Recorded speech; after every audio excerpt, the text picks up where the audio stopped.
अगदी जलद व अचूक बातम्यांसाठी पाहत रहा महामीडिया 24 सदैव तत्पर। पेठ वडगाव येथे अलीकडच्या काळात वाढलेल्या चोरीच्या घटनांमुळे नागरिकांमध्ये भीती आणि संतापाचं वातावरण निर्माण झाले आहे। विशेषतः बीरदेव मंदिरातील सुमारे 3.5 किलो चांदीचे दागिने चोरीला गेल्याच्या घटनेने भाविकांमध्ये तीव्र नाराजी व्यक्त होत आहे। देवाची चांदी सुद्धा चोरट्यांकडून सुरक्षित नाही, मग सामान्य नागरिकांचं काय, असा सवाल स्थानिक नागरिकांकडून उपस्थित केला जात आहे। तसेच वडगाव वठार रोड परिसरातही एका चोरट्याने दुकाने फोडण्याचं थैमान घातल्याची चर्चा आहे। नवीन व्यवसाय करत चोरीच्या घटना घडत असल्याने व्यापाऱ्यांमध्ये भीतीचं वातावरण निर्माण झाले आहे। स्थानिकांच्या माहितीनुसार अशोकराव माने परिसरासमोरील 4 दुकाने फोडण्यात आली असून त्यानंतर सिमेंट फॅक्टरी लगत असलेल्या आणखी काही दुकानांमध्येही चोरी झाल्याचं सांगितलं जात आहे। या घटनांमध्ये रोख रकमेसह जॉकी कंपनीचे अंडरवेअर, पॅन्ट, शर्ट तसेच इतर कपड्यांची चोरी करण्यात आली आहे। दरम्यान परिसरातील सीसीटीव्ही कॅमेऱ्यांमध्ये संबंधित चोरटा बिनधास्तपणे फिरताना दिसत असल्याची माहिती नागरिकांकडून देण्यात आली आहे। सीसीटीव्ही फुटेज उपलब्ध असूनही अद्याप चोरट्याला अटक झाली नसल्याने नागरिकांनी नाराजी व्यक्त केली आहे।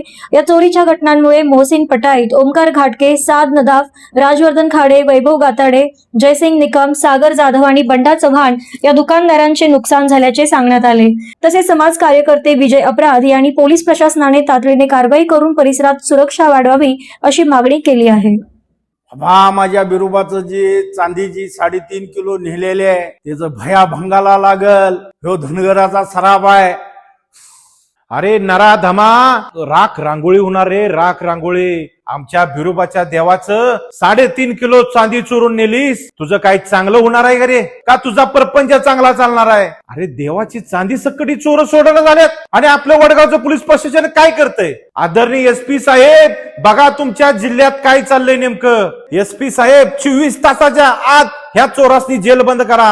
अहो दिवसा ढवळ्या नवा कुठलंही घराची शाश्वती राहीना झाली। आता मंदिर सुद्धा फोडायला लागल्यात। हा धनगर समाजातला मेन देवस्थान आहे आणि त्या देवस्थानचं मंदिर सुद्धा तुम्ही ठेवणं झालायसा। असा प्रसंग वाईट आला, हे बघताना अक्षरशः डोळ्यात पाणी यायला लागलंय। इथं बघणाऱ्या पुजाऱ्यांनी काय करायचं हो? तर कुठं तुला सुख लागणार आहे रे? तुझं आयुष्यात कधीही चांगलं होणार नाही, ही माझी देवाकडे प्रार्थना आहे बघ। तर मग चला सबस्क्राईब करायला विसरू नका महामीडिया 24 न्यूज चॅनलला। महामीडिया 24 सदैव तत्पर।